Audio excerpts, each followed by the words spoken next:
Bonjour à tous et bienvenue sur ma chaîne YouTube.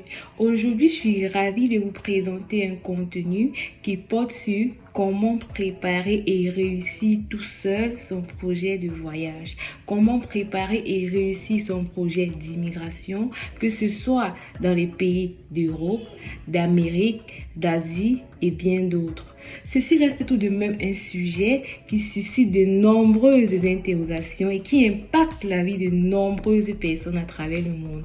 Alors, si tu as décidé de regarder cette vidéo, c'est parce que tu aimerais mener à bien tes procédures de voyage sans toutefois avoir besoin de débourser d'énormes sommes d'argent auprès des agences de voyage, auprès des consultants en immigration. Et mon devoir en ce jour, c'est de t'aider à réaliser ton rêve. Alors, reste scotché jusqu'à la fin de la vidéo. Préparer et réussir un projet de voyage demande une bonne organisation et une planification minutieuse. Voici 9 étapes clés qui vont t'aider à bien te préparer. Première étape, c'est de définir l'objectif du voyage. Commencez par déterminer la raison principale de votre voyage. Est-ce pour les études? Est-ce pour le travail? Est-ce pour une découverte culturelle? Est-ce pour le tourisme? Est-ce pour une visite? Est-ce que tu veux voyager pour devenir riche, ou pour devenir star ou influenceur? Chacun doit trouver et déterminer un objectif pour son voyage. Ça doit être une motivation qui vous permettra de mener à bien votre procédure. Parce que certes, on peut faire une procédure de voyage tout seul, mais il faut pouvoir s'armer de courage, de patience et de persévérance pour pouvoir aller jusqu'au bout. C'est pour ça qu'il faut se fixer un objectif et se mettre cela en tête pour pouvoir braver toutes les épreuves qui vous attendent tout au long de votre processus. Étape numéro 2, choisir la destination de votre voyage. Sélectionnez une destination qui correspond à vos intérêts. Comme on a vu précédemment, ça peut être le travail, ça peut être les études, ça peut être une visite familiale, ça peut être le tourisme et bien d'autres qui correspond à vos intérêts, comme je le disais, votre budget, parce que toutes les procédures n'ont pas le même coût. Par exemple, pour étudier, tu ne vas pas dépenser la même somme d'argent que quelqu'un qui va en tant que travailleur, en tant que visiteur et bien d'autres.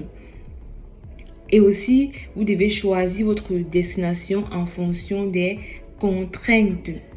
Les contraintes peuvent être le temps disponible. Est-ce que tu aimerais une procédure qui va te prendre plus de temps? Est-ce que tu aimerais une procédure que tu vas aboutir en moins d'1 an? Et d'autres, vous devez tenir compte de tout ça. Et aussi des critères d'éligibilité.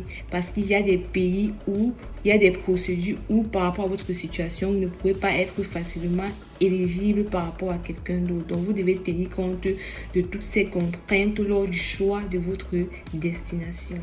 Étape numéro 3, vous devez faire des recherches approfondies. C'est une étape très importante parce que tu ne peux pas vouloir mener à bien une procédure tout seul et tu n'as pas de connaissances. Les connaissances ne se téléchargent pas dans le cerveau comme une clé USB. Les connaissances se recherchent à travers la lecture des livres, à travers la consultation des sites web et beaucoup d'auteurs en parlent. La connaissance, c'est la clé. Tu ne peux pas vouloir mener une procédure à bien, encore moins tout seul et rester là et ne pas chercher à avoir des connaissances sur le sujet. Je vais vous laisser dans le lien dans la description des liens qui vont vous permettre d'entrer dans les différents sites pour pouvoir avoir des informations en fonction de vos différentes procédures.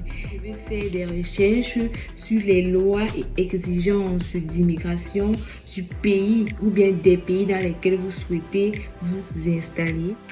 Également, faire des recherches pour vous familiariser avec les différentes options d'immigration disponibles dans le pays où vous voulez immigrer. Est-ce que le pays où je veux partir, le visa étudiant que je veux faire, est-ce qu'on peut m'offrir un visa étudiant dans ce pays? Est-ce qu'on peut m'offrir un visa en tant que résident permanent? Est-ce que je peux facilement avoir un visa en tant que travailleur? Il y a des procédures qui seront favorables à quelqu'un de 20 ans par rapport à quelqu'un qui a 45 ans. Par exemple, on sait que les pays d'Amérique du Nord recherchent beaucoup la main-d'œuvre. Et si tu as un certain âge, tu te lances par exemple dans la procédure en tant que résident permanent, tu as moins de chances par rapport à quelqu'un qui est plus jeune d'être facilement sélectionné. Donc, c'est ce à quoi confèrent les critères d'éligibilité. Ça vous permet de contourner les procédures et de commencer par une procédure qui sera à votre avantage et plus tard aller vers la procédure que vous désirez réellement. Donc, faire des recherches vont vous permettre de tenir en compte tous ces critères d'éligibilité-là, ainsi que les délais des procédures, parce que il y a des procédures qui mettent plus de temps que d'autres. La quatrième étape, c'est de prévoir les ressources financières nécessaires.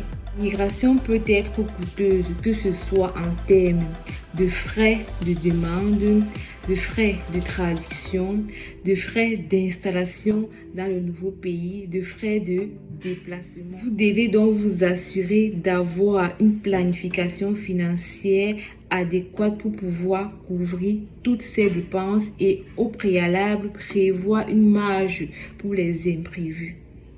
Cinquième étape, préparer et organiser tous vos documents. Assurez-vous de fournir uniquement les photocopies et de traduire vos documents au besoin. Sixième étape, respectez les délais et les exigences. Assurez-vous d'avoir en votre possession tous les formulaires correspondant à votre demande et les remplir parfaitement. Fournissez les documents demandés dans les délais impartis, car tout retard ou omission peut retarder votre procédure. Septième étape, préparez votre santé et votre sécurité. Est l'une des plus importantes lorsqu'on entreprend une procédure de voyage et beaucoup de personnes ne se rendent pas compte, beaucoup de personnes la négligent. Donc à cet effet, consultez un médecin pour vous assurer d'être à jour dans vos vaccins et d'obtenir des recommandations médicales spécifiques à votre destination. Il est important de savoir que l'examen médical dans le cadre de l'immigration prend en compte plusieurs paramètres. Une fois que vous aurez reçu la lettre vous autorisant à passer un examen médical, la première chose à faire, c'est de prendre des renseignements pour savoir où se trouve le site de passage des examens médicaux dans le pays où vous vous trouvez. Une fois que vous aurez repéré le site, vous n'aurez plus qu'à renseigner vos informations, de vous enregistrer et de prendre un rendez-vous. Une fois sur le lieu de rendez-vous, on va vous donner un ticket, un numéro en fonction de votre ordre d'arrivée et l'examen va se passer comme suit. Premièrement, vous devez prendre des photos et après la prise des photos, vous devez passer dans la salle d'attente, puis on vous appellera et à votre tour, ça commencera par une identification. L'infirmière qui va vous accueillir va vous poser des questions telles que votre nom, votre prénom, votre date de naissance, votre statut matrimonial, des allergies et bien d'autres, ainsi que des antécédents médicaux. Est-ce qu'il y a du diabète dans votre famille? Est-ce qu'il y a de l'hypertension? Est-ce qu'il y a d'autres maladies génétiques rares? Et pour les femmes, va s'ajouter la question de la DDR qui est la date de dernière règle. Une fois que l'identification sera terminée, la suite de l'examen va se faire en 3 temps. Premièrement, vous pouvez commencer soit par l'une de ces 3 étapes, soit par l'examen physique, soit par les tests sanguins, soit par l'examen radiologique.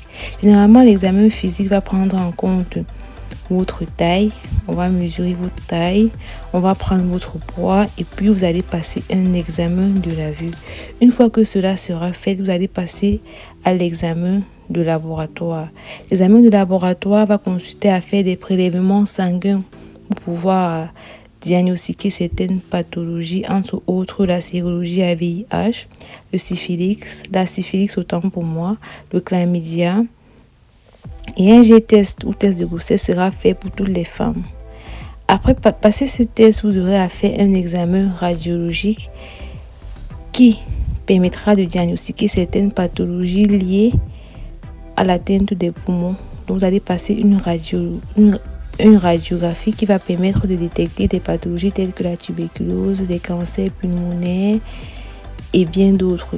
Et si jamais, après avoir passé le test, vous avez un souci de santé ou pas, cela va retarder votre procédure. On vous demandera à cet effet d'aller vous faire traiter et de repasser un autre examen médical qui attestera que la maladie, donc qui a fait office de refus de passage de l'examen médical, soit en effet traitée.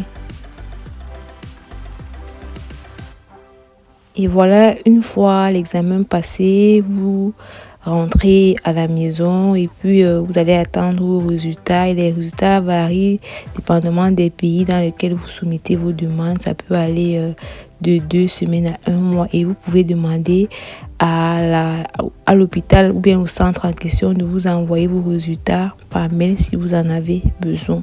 Pensez également à souscrire à une assurance voyage lorsque vous serez rendu à cette étape pour vous couvrir en cas de problème.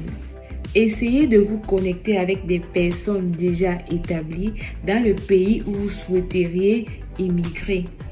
Que ce soit au niveau des aliments emportés, des vêtements en fonction des saisons, comment faire des bagages, comment bien préparer ses valises, quels documents avoir sur soi une fois qu'on est prêt à voyager, comment se préparer à des entrevues à l'aéroport et tout ce qui sera utile pour vous. Le processus d'immigration peut prendre du temps et peut être parsemé d'obstacles.